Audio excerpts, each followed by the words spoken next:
අබුද්ධික දේශපාලන ජීවීන් අතර සබුද්ධික වෙසෙන්නට දේශපාලන විද්‍යාව 1931 ඩොනමෝර් ආණ්ඩුක්‍රම වගේ හඳුන්වා දීපු තවත් එක් වැදගත් ප්‍රගතිශීලී යෝජනාවක් වන්නේ වාර්ගික නියෝජනය අහෝසි කිරීම. මේ වාර්ගික නියෝජනය අහෝසි කිරීම කියන මාතෘකාවෙන් කතා කරන්න කලින් අපි බලමු මොකක්ද 1931 ඩොනමෝර් ආණ්ඩුක්‍රමය හඳුන්වා දීමට හේතු වෙච්ච කාරණා කියලා. ඒ කාරණා අතරින් ප්‍රධාන කාරණාවක් තමයි දේශීය ජනතාවගේ උද්ඝෝෂණ ව්‍යාපාරය. 1930ට කලින් පැවතිච්ච 1924 හඳුන්වා දීපු මැනින් ඩෙවන්ෂයර් ආණ්ඩුක්‍රමේ දුර්වලතා රාශියක් තිබ්බා. මේ දුර්වලතා හින්දා නව ආණ්ඩුක්‍රමයක් ඉල්ලලා ලංකාවේ ජනතාව උද්ඝෝෂණ ව්‍යාපාරයකට බැහැලා හිටියා. මේ උද්ඝෝෂණ ව්‍යාපාරයත් එක හේතුවක් වුණා ඩොනමෝර් ආණ්ඩුක්‍රමය හඳුන්වා දෙන්න. තවත් හේතුවක් තමයි මේ කාලේ වන විට ඉන්දියාවේ නායකයෝ එකතු වෙලා ඉන්දීය නිදහස් සරණක් ගෙන ගියා. මහත්මා ගාන්ධි ජවහර් නෙහ්රු වගේ නායකයෝ මීට ප්‍රමුඛත්වය ගත්තා. ඔවුන් නව ආණ්ඩුක්‍රම ඉල්ල උද්ඝෝෂණය කරා. ඒකේ ප්‍රතිඵලයක් විදියට ඔවුන්ට හොඳ ආණ්ඩුක්‍රම ලැබුණා. මේක ආදර්ශයට ගත්තු ලංකාවේ නායකයෝ උද්ඝෝෂණ ව්‍යාපාරය දියත් කරා ඔවුන් අනුකරණය කරමින්. ඒ වගේම මේ බ්‍රිතාන්‍යයන්ගේ යටත් ප්‍රතිපත්තිය මේ කාලයකට ලිහිල් ප්‍රතිපත්තියක් අනුගමනය කරා. ඒ වගේම පළවෙනි ලෝක යුද්ධයෙන් පස්සේ ජාත්‍යන්තර සංවිධාන වලින් බලපෑම් මෙල්ල වුණා යටත් විධි සම්බන්ධයෙන් කටයුතු කරද්දී. ඒ වගේම තවත් එක් හේතුවක් තමයි බ්‍රිතාන්‍යයේ මේක තරම් කාලයක් බලයට පත් වෙලා හිටපු කන්සර්වේටිව් පක්ෂය පරාජයට පත් කළා ලේබර් පක්ෂය බලයට පත් වෙනවා. ලේබර් පක්ෂය යටත් විධි සම්බන්ධයෙන් ලිහිල් ප්‍රතිපත්තියක් තමයි අනුගමනය කරේ. මෙන්න මේ කියනවා හේතුවාද කාරණා රාශියක් පදනම් කරගෙන 1931 ඩොනමෝර් ආණ්ඩුක්‍රමය හඳුන්වා දෙනවා. මම කලින් සඳහන් කරා 1931 ඩොනමෝර් ආණ්ඩුක්‍රමයට කලින් පැවතුනේ 1924 මැනින් ඩෙවන්ෂයර් ආණ්ඩුක්‍රමය. මේ මැනින් ඩෙවන්ෂයර් ආණ්ඩුක්‍රමයේ පදිච්ච ප්‍රධානම දුර්වලතාවයක් තමයි වාර්ගික නියෝජනය තවදුරටත් ක්‍රියාත්මක වීම. අන්නේ දුර්වලතාවය 1931 ඩොනමෝර් ආණ්ඩුක්‍රමයෙන් මගහැරියා. මොකක්ද වාර්ගික නියෝජනය හඳුන්වා දීම කියලා කියන්නේ? වාර්ගික නියෝජනය කියන්නේ මොකක්ද?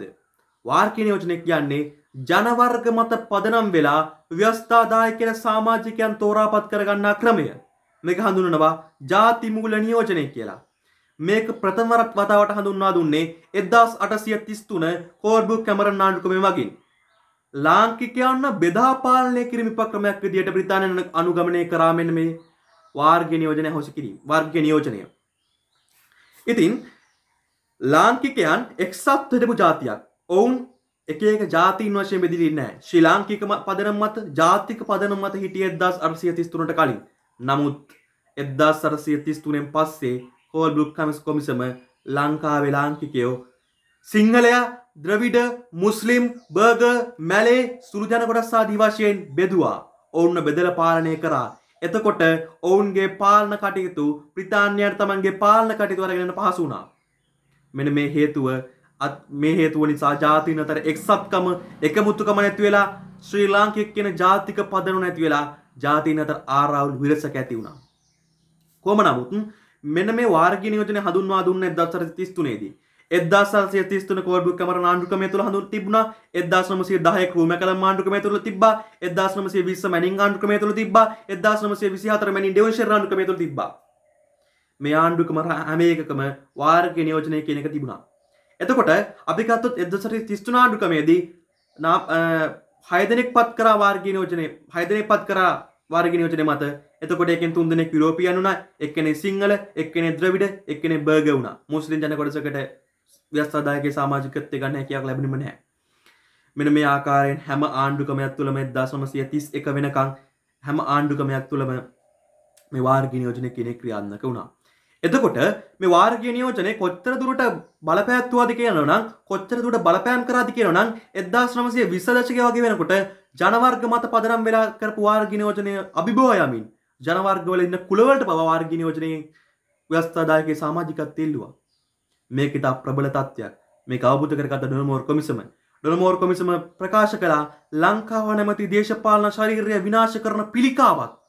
වාර්ගික නියෝජනය කියන්නේ මේ පිළිකාව නැති කරන්න ඕන. මේ පිළිකාව නැති කරන්න නම් වාර්ගික නියෝජනය අහෝසි කරන්න ඕන. එතකොට ඒකේ ප්‍රතිඵලයක් විදියට මේ වාර්ගික නියෝජනය 1931 දී අහෝසි කරනවා. මේ වාර්ගික නියෝජන අහෝසි කිරීමට විරුද්ධව එක් පාර්ශව විරුද්ධ වුණා. එතකොට ද්‍රවිඩියන් විරුද්ධ වන මේකට, මුස්ලිම්වරු විරුද්ධ වන මේකට. මොකද ඔවුන්ට ව්‍යවස්ථාදායක සමාජිකත්වය ලබා ගන්න පුළුවන් වෙන්නේ සුළු ජාතීන් වශයෙන් මෙන්න මේ වාර්ගීය නියෝජනය හරහා. මේකට තදින් එකඟ වුණා. මේකට හොඳටම එකඟ වුණා සිංහලයෝ. කොහොම නමුත් වාර්ගීය නියෝජනය සුළු ජාන කොටස් විරුද්ධතාවයේ මතම ලංකාව තුල අහෝසි කරා. කොහොම හරි මේ වාර්ගීය නියෝජන අහෝසි කරන් පස්සේ සුළු ජාන කොටස් වල සිදුවන පාඩුව මග හරවා ගන්න ව්‍යවස්ථාදායකයෙක් තුල උන්ගේ සමාජිකත්වය නැවතත් ලබා දෙන්න ඕන හින්දා ආණ්ඩුකාරවරයා නාමකරණයෙන් 6 දෙනෙක් පත් කරා සුළු ජාතීන් වෙනුවෙන්. නමුත් මේක වාර්ගීය නියෝජනයක් නෙවෙයි ආණ්ඩුකාරවරයා නම් කිරීමෙන් පවණපත් කරපු දෙයක්. ඒ හින්දා මේක වාර්ගීය නියෝජනයක් නෙවෙයි. එතකොට කොහොම නමුත් 1931 දී වාර්ගීය නියෝජනය අහෝසි කරා. වාර්ගීය නියෝජනය අහෝසි කරේ ඩොනමෝර් කොමිසමේ සමාජික වෙන කතා කරොත් ඩොනමෝර් සාමි, මැතිව් නාදර්, ජෙෆර් බට්ලර්, ඩුබන් ෆිෂ් වගේ ඩොනමෝර් කොමිසමේ සමාජික එකතු වෙලා මේ වාර්ගීය නියෝජනය අහෝසි කිරීම කියන යෝජනාව ගෙනල්ලා 1930 කාණ්ඩුක්‍රමය සකස් කරලා දීම යෝජනාව ඇතුළත් කළ වාර්ගීය නියෝජනය කියන එක සාමූලිකව අයින් කළා. පළාත්බද නියෝජන හඳුන්වා දුන්නා. පළාත්බද නියෝජනය කියන්නේ එක් ප්‍රදේශයක සිට ජනතාවක් එකතු වෙලා ඒ ප්‍රදේශයෙන් අපේක්ෂකයෙක් තෝරලා ඔහු යවනවා ව්‍යවස්ථාදායකයට. ඔහු තමයි ව්‍යවස්ථාදායකයට සමාජිකත්වය ලබා ගන්න. එතකොට ජනතාව එකතු වෙලා තමයි හැම ජන වර්ගයෙන් පිරිස එකතු වෙලා තමයි නියෝජිත තෝරලා යවන්නේ. එතකොට ඔවුන් ජාතීන් අතර එක්සත්කමක් වර්ධනය වුණා. කොහොම නමුත් 1930 කාණ්ඩුක්‍රමේ අතිවැදගත් අංගයක් තමයි අතිවැදගත් යෝජනාවක් තමයි වාර්ගීය නියෝජනය අහෝසි කිරීම. එහෙනම් අපි නව ආණ්ඩුක්‍රම ප්‍රසංස්කරණ යෝජනාවලින් තවත් එක යෝජනාවකින් හමු වෙමු. බොහොම ස්තුතියි ඔබ සියලුම දෙනාට.